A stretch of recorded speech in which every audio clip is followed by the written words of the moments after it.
ಶರಣಗೌಡ ಅಂತಕ್ಕಂಥ ಒಬ್ಬ ಶಾಸಕ, ನಮ್ಮ ಪಕ್ಷದ ಶಾಸಕರು ಕಳೆದ ಸತಿ ಒತ್ತಾಯ ಮಾಡಿದ್ರು, ನಿಮಗೆ ಇಲ್ಲಿ ನಾವು ಈ ಸದನಕ್ಕೆ ಬರ್ತಾ ಇರೋದಕ್ಕೆ, ನಮ್ಮ ಭಾಗಕ್ಕೆ ಬರ್ತೀರಾ, ನೀವೆಲ್ಲ ಶಾಸಕರು ಬರ್ತೀರಾ, ಸರ್ಕಾರನೇ ಇಲ್ಲಿರ್ತದೆ, ನಮ್ಮ ಭಾಗದ ಬಗ್ಗೆ ಕಿಂಚಿತ್ತು ಕಾಳಜಿ ಇಲ್ಲ ಅಂತ ಶರಣಗೌಡ ಕಳೆದ ಸದನದಲ್ಲಿ ಮಾತಾಡಿ, ನಾನು ಈ ಸಲ ಏನು ಬತ್ತಿಯನ್ನು ತಗೊಳ್ಳಲ್ಲ, ಇಲ್ಲಿ ನೀರು ಕುಡಿಯಲ್ಲ ಅಂತಕ್ಕಂಥ ಒಂದು ಶಪಥದಲ್ಲಿದ್ದಾನೆ. ಬೆಳಗಾವಿ ಸೆಷನ್ ಶಾಸಕರು ಸಚಿವರ ಆತಿಥ್ಯ ಹೆಸರಲ್ಲಿ ಅಧಿಕಾರಿಗಳಿಂದ ಹಣ ವಸೂಲಿ ದಂಧೆ. ಇವತ್ತು ಈ ಭಾಗದಾಗ ಯಾಕ ಅಧಿವೇಶನ ಮಾಡ್ತದಂಬುದು ಮೊದಲು ಸರ್ಕಾರ ನಮ್ಗೆ ಉತ್ತರ ಕೊಡ್ಬೇಕಾಗ್ತದೆ. ಈ ಮೂಗಿಗೆ ತುಪ್ಪ ಹಚ್ಚಿ ಅನ್ಪತ್ತ ನಾಲಿಗಳಿಂದ ಹತ್ತಂಗಿಲ್ಲ ಅಧ್ಯಕ್ಷರೇ. ತೀರ್ಮಾನ ಮಾಡಿರ್ತಕ್ಕಂಥದ್ದಿದೆ, ಮುಂದಿನ ಅಧಿವೇಶನದಲ್ಲಿ ಉತ್ತರ ಕರ್ನಾಟಕದವ್ರು 91 ಜನ ಇದ್ದೀವಿ, 91 ಜನನೇ ಇಲ್ಲಿ ಕೂತಿಲ್ಲ ಚರ್ಚೆಗೆ. 41 ಜನ ಕಲ್ಯಾಣ ಕರ್ನಾಟಕದ ಪುಣ್ಯಾತ್ಮರು ಬಂದಿವಿ, 50 ಜನ ಕಿತ್ತೂರು ಕರ್ನಾಟಕದ ಪುಣ್ಯಾತ್ಮರು ಬಂದಿವಿ, 90 ಜನನು ನಾವಿಲ್ಲ ಚರ್ಚೆಗೆ. ಮುಂದಿನ ಸಲ ಅಧಿವೇಶನಕ್ಕೆ ನಾನು ಬರ್ತೀನಿ, ಸರ್ಕಾರದ ಅಕಾಮಡೇಷನ್ ನಾನು ತಗಂಗಿಲ್ಲ, ಸರ್ಕಾರದ ಒಂದು ಕಪ್ ಕಾಫಿನೂ ನಾನು ಕುಡಿಯಂಗಿಲ್ಲ, ನಂದು ನಾನು ಬರ್ತೀನಿ, ನಂದು ನಾನು ಇರ್ತೀನಿ, ನಂದು ನಾನು ಉಂಡು ಕೇವಲ ಮಾತಾಡಿ ಹೋಗ್ತೀನಿ, ಯಾಕಂದ್ರೆ ಇಲ್ಲಿ ಏನು ಆಗಂಗಿಲ್ಲ ಅಂತ ಗೊತ್ತಾಗಿದೆ ಅಧ್ಯಕ್ಷರೇ ನನಗೆ. ಇನ್ನೂ ಕೂಡ ಇಲ್ಲಿ ಒಂದು ಲೋಟ ನೀರನ್ನು ಕೂಡ ಇಲ್ಲಿ ಸರ್ಕಾರದ ಉಪಯೋಗಿಸಲ್ಲ, ನಾನು ಬತ್ತಿಯನ್ನು ಕೂಡ ಉಪಯೋಗಿಸಲ್ಲ ಅಂತ. ಆದರೆ ಅವನ್ ಮೊನ್ನೆ ಕೇಳಿದಾಗ ಇಲ್ಲ ನನಗೆ ಸಮಾಧಾನ ಇದೆ, ಈ ಸಲ ಈ ಸದನದಲ್ಲಿ ಇದು ಹೆಚ್ಚಿನ ರೀತಿಯಲ್ಲಿ ನಮ್ಮ ಬಗ್ಗೆನೇ, ಈ ಭಾಗದ ಬಗ್ಗೆನೇ ನೀವೆಲ್ಲರೂ ಕೂಡ ಎಲ್ಲ ಸರ್ಕಾರದವ್ರು ಬೆಳಕು ಚೆಲ್ತಾ ಇದ್ದೀರಾ, ಆದ್ರಿಂದ ನಾನು ಅವನಿಗೆ ನೀವೊಂದು ಮನವಿ ಮಾಡಿ ಅವನ್ನ ಅದರಿಂದ ವಾಪಸ್ ಕರೆಸಿ ನೀರು ಕುಡಿಸ್ರಿ ಅದೇನಾದ್ರು ಮಾಡ್ಲಿ ನಮ್ಮ ಸಭಾಪತಿಗಳು ಅಂತಕ್ಕಂಥದ್ದು. ಅನುದಾನದ ನೀರು ಕುಡಿಸಿಲ್ಲ ಅಂತ ಅವ್ರ ಕಾಳಜಿಗೆ ನಾವು ಮೆಚ್ಚಬೇಕಾಗ್ತದೆ.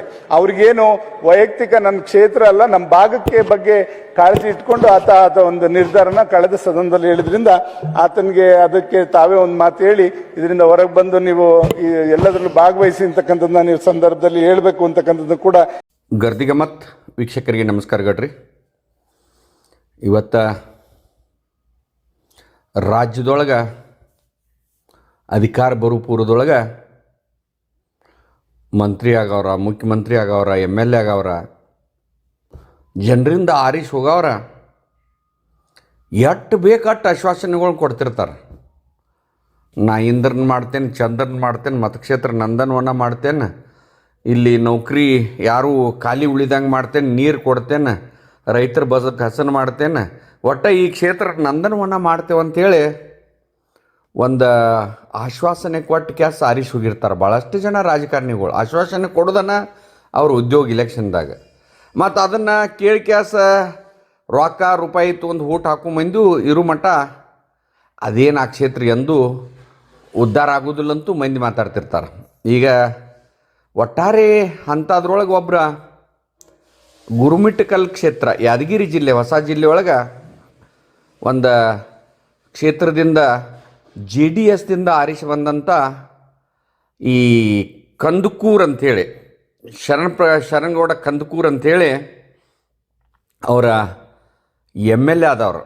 ಅವ್ರು ಒಟ್ಟಾರೆ 2 ಸಲ ಅವ್ರ ಅಧಿವೇಶನದಾಗ ಭಾಗವಹಿಸಿದಾಗ ನಮ್ಮ ಭಾಗಕ್ಕೆ ಏನೂ ಆಗಿಲ್ಲ, ಬರೀ ಅಧಿವೇಶನಗಳ ಒಂದು ಕಾಟಾಚಾರಕ್ಕೆ ಆಗ್ತಾವೆ, ಬರೀ TADAಗಳು ತೊಗೊಂಡು ಹೋಗೋದಕ್ಕೆ, ಇಲ್ಲಿ ಜಾತ್ರೆ ಮಾಡಿ ಹೋಗೋದಕ್ಕೆ MLAಗಳು ನಾವು ಬರತ್ತೇವೆ, ನಮ್ದು ಏನೂ ಆಗೋದಿಲ್ಲ ಅಂಥೇಳಿ ಈಗ ಒಂದು ಹಿಂದಿನ ಅಧಿವೇಶನದಾಗ, ಬೆಳಗಾವಿಯ ಚಳಿಗಾಲ ಅಧಿವೇಶನದಾಗ ನಾನು ಮುಂದಿನ ಸಲ ಬಂದಾಗ ನಾನು ಸರ್ಕಾರದ TADA ತೊಗೊಳ್ದಿಲ್ಲ, ವಸತಿ ಇಲ್ಲ, ಒಂದು ಗ್ಲಾಸ್ ನೀರು ಕುಡಿದಿಲ್ಲ ಅಂತ ಹೇಳಿದ್ರು ಪಾಪ ಅವ್ರು ಶರಣಗೌಡ ಕಂದಕೂರು. ಆದರೆ ಭಾಳಷ್ಟು ಜನ ಅದನ್ನು ಮರ್ತಿದ್ರು. ಆದರೆ ಇವತ್ತು ಆ ಶರಣಗೌಡ ಕಂದಕೂರ್ ಅವರ ಗುರುಮಿಟ್ಟಕಲ್ ಕ್ಷೇತ್ರದ MLA ಈ ಬೆಳಗಾವಿ ಅಧಿವೇಶನದಾಗ ಸರ್ಕಾರದ 1 ರೂಪಾಯಿನೂ ಇವತ್ತಿನ ಮಟ್ಟ ತೊಗೊಂಡಿಲ್ಲ, ಒಂದು ಗ್ಲಾಸ್ ನೀರು ಕುಡ್ದಿಲ್ಲ. ಎಲ್ಲಿ ಅವರ ವಸ್ತಿ ಉಳಿದಾರೋ ಏನು ಮಾಡತ್ತಾರೆ ಯಾರಿಗೂ ಗೊತ್ತಿಲ್ಲ. ಸದನದಾಗ ಬಂದು ಮಾತ್ರ ಅರ್ಭಟದಿಂದ ಮತಕ್ಷೇತ್ರ ಸಮಸ್ಯೆಗಳು, ಅವ್ರ ಭಾಗದ ಸಮಸ್ಯೆಗಳನ್ನ ಅವ್ರು ಹೇಳತ್ತಾರೆ ಕಂದಕೂರ್ ಅವರು. ಯಾಕಂದ್ರೆ ಇಂಥ ಶಾಸಕರಿದ್ರೆ ಆ ಕ್ಷೇತ್ರ ಆಯ್ತು, ಆ ಭಾಗ ಆಯ್ತು ಉದ್ಧಾರ ಆಗ್ತಿರ್ತೈತೆ. ನುಡಿದಂತ ನಡೆದ್ರೆ ಅವ್ರನ್ನ ಸದನದಾಗ ಕರೆದ ಅಂದ್ರೆ ಇವತ್ತು ಅವರ ಸಮಾಧಾನ ಅದಾರ. ಒಟ್ಟಾರೆ ನಮ್ಮ ಭಾಗದ ಹೈದರಾಬಾದ್ ಕರ್ನಾಟಕ, ಕಲ್ಯಾಣ ಕರ್ನಾಟಕ, ಕಿತ್ತೂರು ಕರ್ನಾಟಕದ ಬಗ್ಗೆ ಚರ್ಚೆಗಳು ಆಗತ್ತವ, ಸಮಾಧಾನ ಆಗತ್ತೈತೆ ಅಂತ ಹೇಳ್ತಾರೆ ಅವರು. ಅಂದರೆ ಒಟ್ಟಾರೆ ಒಬ್ಬ ಮನುಷ್ಯ ನುಡಿದಂತೆ ನಡ್ಕೊಳ್ಳೋದು ಭಾಳ ಕಷ್ಟ.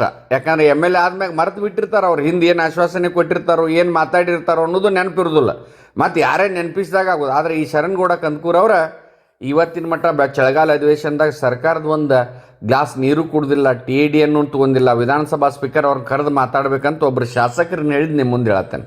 ಯಾಕಂದ್ರೆ ಇಂಥ ಶಾಸಕರನ್ನ ಬಡಿದಂಥ ಗುರುಮಠಕಲ್ ಕ್ಷೇತ್ರ ಪುಣ್ಯವೋ ಪುಣ್ಯ. ಅದನ್ನು ಎಷ್ಟು ಮಂದಿ ನಮ್ಮ ಜಿಲ್ಲೆ ಆಯ್ತು, ನಮ್ಮ ರಾಜ್ಯದಾಗಿನ ಎಷ್ಟು ಮಂದಿ ಶಾಸಕರು ಈಗ ಈ ಚಳಿಗಾಲ ಅಧಿವೇಶನದಾಗ ತಾವು ಮಾತಾಡಿದ್ದು ಎಷ್ಟು ಸರ್ಕಾರದ ಮ್ಯಾಗ ಒತ್ತಡ ಹಾಕಿ ಮಾತಾಡಿಸ್ತಾರೆ ಅನ್ನೋದು ಮುಂದಿನ ದಿನದಿಂದ ಕಾದು ನೋಡೋಣ. ಯಾಕೋ ಈ ಶರಣ್ಗೌಡ ಕಂದಕೂರ್ ಅವರು ಒಬ್ಬರು ಅಪರೂಪದ ರಾಜಕಾರಣಿ ಅನಿಸಿದ್ದು ನಿಮ್ಮ ಮುಂದೆ ಹೇಳ್ತೇನೆ. ನಮಸ್ಕಾರ.